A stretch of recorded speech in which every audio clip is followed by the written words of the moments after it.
During his descent into the valley of the Indus River, Alexander encountered the Serbs in several places, giving the immediate impression that all Aryan people in India were Serbs. Here, we will specifically talk about those near the confluence of the Punjab rivers in the vicinity of Multan. The most well-known region inhabited by people who called themselves Serbs was situated between the Jhelum and Indus rivers. The name of these Serbs appears in modern editions, somewhat distorted in the works of ancient writers, as Sebi, Sibi, and Sobi. Paulus Orosius gives us these forms of their name: Cyborum, Soburum, 147. Ch. 83b, and then, according to Justin, Sebos, Silios, Syros et Sebos.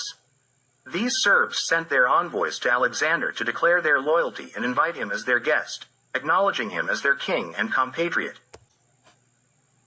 Alexander accepted their invitation and visited two of their cities, the capital and another one. On this occasion, the Indian Serbs told him that they were descendants of warriors from the second campaign, Serban's campaign, which brought them from Europe to India. They also mentioned that Serban founded their capital. Rufus says that these Sobi declared that they are descended from the soldiers of Hercules' army, who were left here as patients and wounded, in this country they now possess. Although they forgot Greek behaviors and customs, they had retained many features of their origin. 7.ch.347, in Rufus's book, as it has come down to us, it is stated that these Serbs forgot Greek behaviors and customs. And according to Arrian, after conquering India, back returned victoriously to Greece. Whether this is due to their mistakes or someone's corrections or edits by publishers, it's hard to say. It cannot be accepted that these Serbs had Greek customs, as they came to India when the Greeks were not known as a people. Why would Bacchus return to Greece and not to Serbia or Macedonia?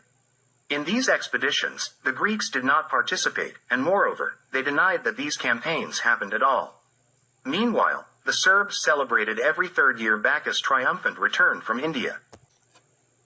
Arrian also says, if these stories are believed, of Serbs from India, our comment, then it is about another Hercules, not the one from Thebes but from Tyre or Egypt, or some great king from the neighborhood, to the north of India. We will see later why Arrian speaks of Hercules from Tyre, as this hides another great discovery. The statements of these Serbs from India are much more relevant for us than Arrian's speculations, as they accepted Alexander as their compatriot, and the king accepted it. Rufus says that these Serbs already had many features of their origin at that time. The same writer informs us about another important case. After meeting with these Serbs, Alexander continued down the Indus and at another place encountered Serbs again. He went against the Sabracans, a powerful people in India who had a democratic government, had no king. This people had an army of 6,000 infantry, 8,000 cavalry, and 500 fighting chariots. Their capital was on the banks of the Indus, and when they saw that the whole river was covered with boats and a numerous army in shining armor, they thought it was the army of some god, another Bacchus, whose name was famous in this region. They sent envoys to Alexander to declare submission to him. The name of this people is in the form of Sarbasti and has been transliterated in several ways. In older editions of Rufus, it is Sabracus, in newer editions Sabarcus, and in Diodorus Siculus, Sasbazias instead of Sarbazias. Regarding the Serbs from the Chenab River, mentioned as Ambashta, Jamna Das Actor says, they're those whom the Greeks call Sambast or Sabari, settled on the lower course of the Chenab and in the northern part of the Sindh province. Panini mentions them in Sutra 8.3.97, and Patanjali in Sutra IV.1.171, as the people of Jnananada, under one king. In the Mahabharata 32.7, they are placed in the northwest of India, and they are connected with the Sibis. In Alexander's time, they were on the lower Chenab. In the Puranas, they are Anava Kshatriya. Ptolemy mentions them as Ambast, in the Vindhyan province. We see that the name Vindhyan province is mentioned together with the Serbs.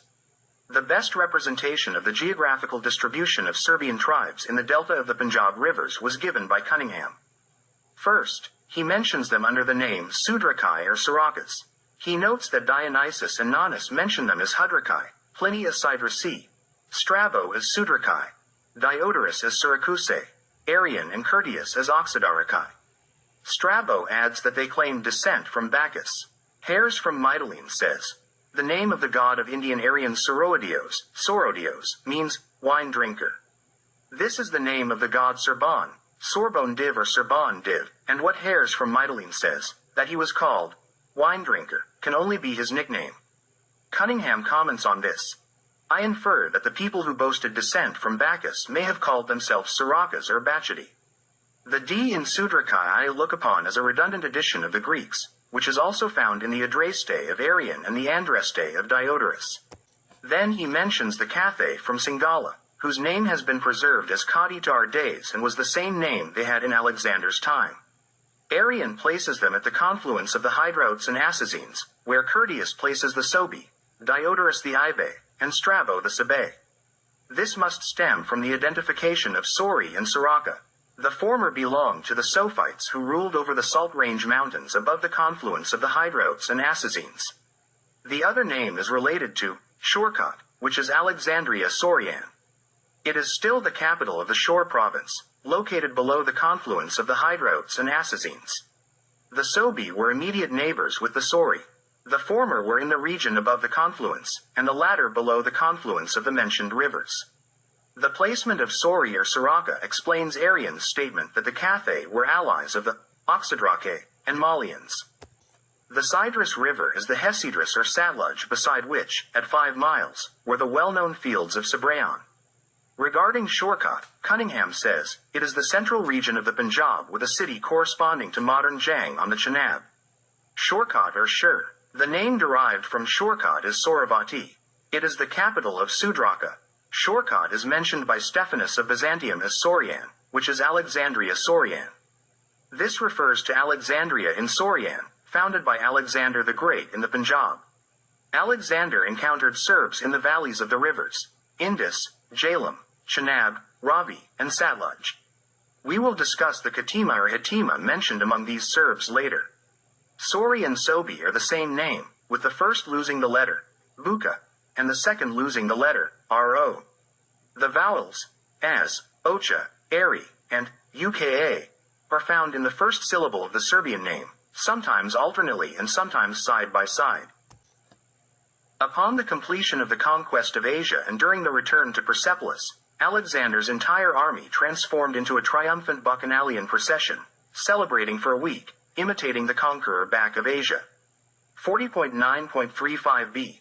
Alexander the Great desired to surpass his predecessors and venture further east, beyond the Indus River into the Ganges River Valley. The tired army and commanders urged the voivode to not proceed further and to conclude the conquests in India. In his majestic speech before the army, Alexander, among other examples, highlighted that of a woman, Empress Semirama. According to Rufus, Alexander said, Quas urbas Semiramis condidit, quas gentis redegit in potestatem, quanta opera molida est, in English. The cities that Semirama founded, the nations she brought under her power, the great works she accomplished. 7.9.ix.cap. v. Now, let's turn our attention to Empress Semirama and the creation of Assyria, closing the triangle. Old Testament, Alexander the Great, Assyria.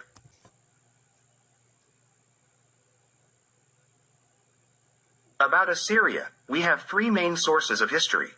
The first and most comprehensive is provided by ancient writers.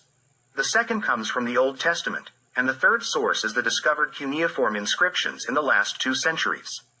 The data obtained from all 3 sources agree, with differences arising only in the interpretations.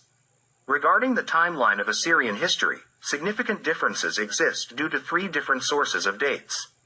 We have a timeline from ancient writers, led by Eusebius Pamphili and St. Jerome.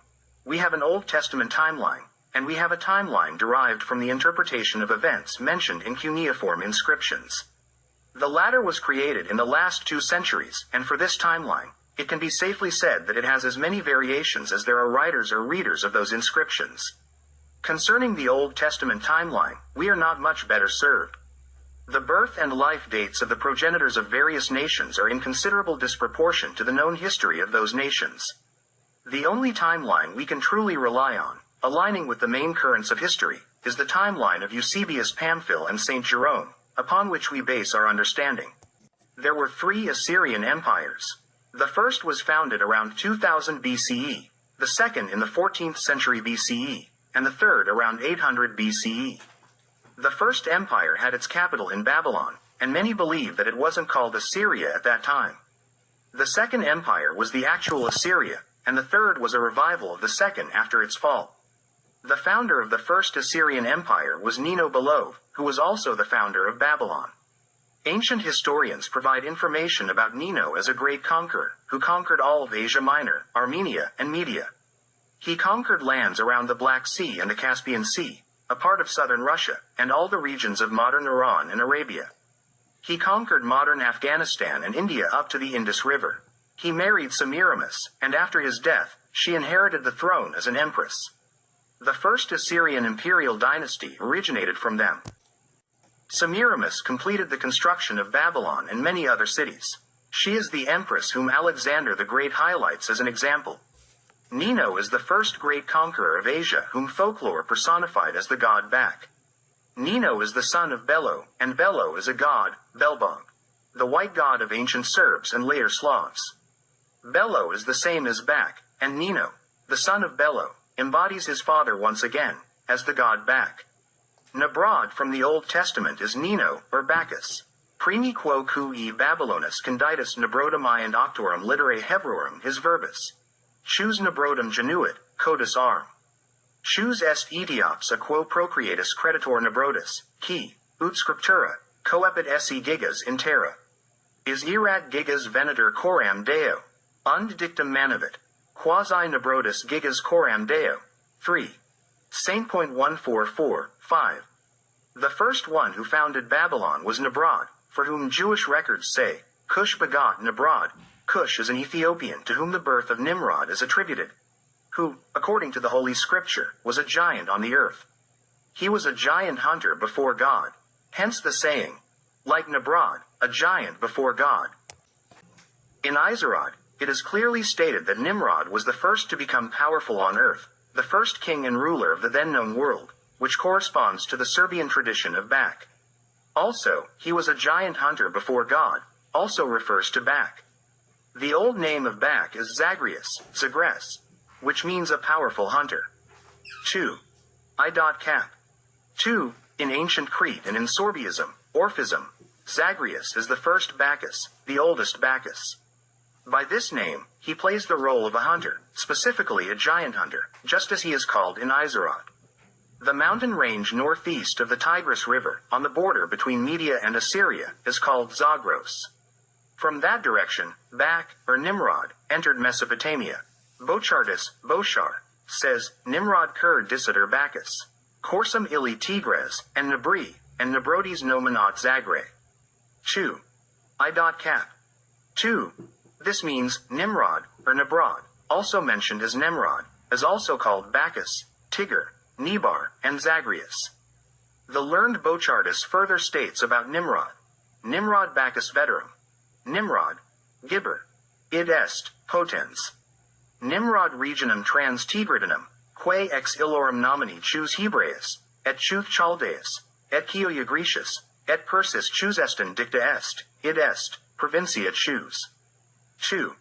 IV.Cap. 12. I apologize to the readers for the frequent Latin quotations, but it was necessary to translate this literally as described. Bochartis here says that Nimrod is the Bacchus of the ancient writers. In the Hebrew language, Nebrod is called Gibber, which means mighty, powerful, gigantic.